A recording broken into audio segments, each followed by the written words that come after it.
यहूदा असल में कौन था? इसकी खिदमत और मिशन क्या था? जब आप यहूदा इस्करियोती का नाम सुनते हैं तो जहन में क्या आता है? एक गद्दार, एक धोखा देने वाला, एक खोया हुआ शागिर्द? लेकिन यहूदा की कहानी इससे कहीं ज्यादा गहरी और बेचैन करने वाली है, क्योंकि यहूदा सिर्फ बाइबल का एक किरदार नहीं, वो एक आईना है।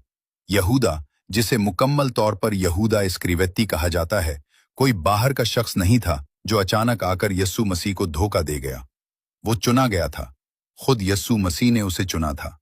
वो उनके साथ चलता रहा, उनके साथ खाता रहा, उनकी तालीमात सुनता रहा और उनके मौजज़ात का गवाह रहा। यहूदा वहां मौजूद था जब अंधों ने बीनाई पाई, जब लंगड़े चले, जब मुर्दे जिंदा किए गए। वो फजल से दूर नहीं था, बल्कि उसी के अंदर रहता था।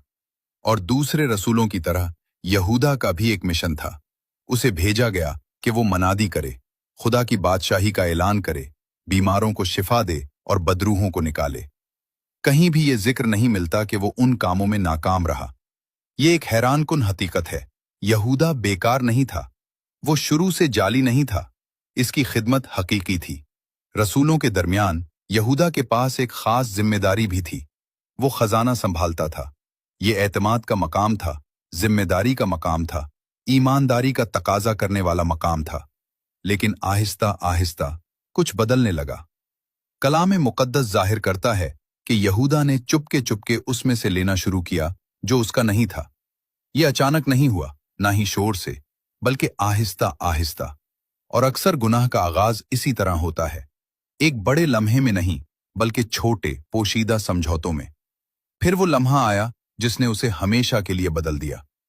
यहूदा सरदार काहनों के पास गया और 30 चांदी के सकों के बदले यस्सु को उनके हवाले करने पर राजी हो गया।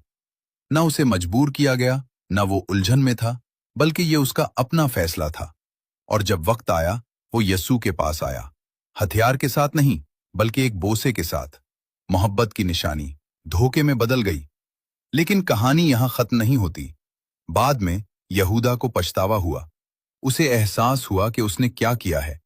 उसने चांदी वापस कर दी, लेकिन वो रहम की तरफ वापस ना आया, बल्कि मायूसी में डूब गया।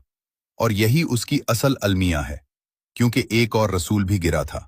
मुकद्दस पतरस ने भी यस्सु का 3 बार इनकार किया, लेकिन पतरस वापस आया। वो रोया और बहाल किया गया। यहूदा वापस ना आया। असल सबक क्या है? यहूदा हमें एक बहुत संजीदा हकीकत सिखाता है। आप यस्सु के करीब होकर भी गिर सकते हैं। आप खिदमत करते हुए भी अंदर से कमजोर हो सकते हैं। आप पर एतमाद किया जा सकता है और फिर भी आप रास्ता खो सकते हैं। लेकिन सबसे अहम बात, कोई भी गुनाह खुदा की रहमत से बड़ा नहीं, सिवाय उस गुनाह के जब इंसान खुद उस रहमत को ठुकरा दे। यहूदा के पास मिशन था, उसके पास खिदमत थी।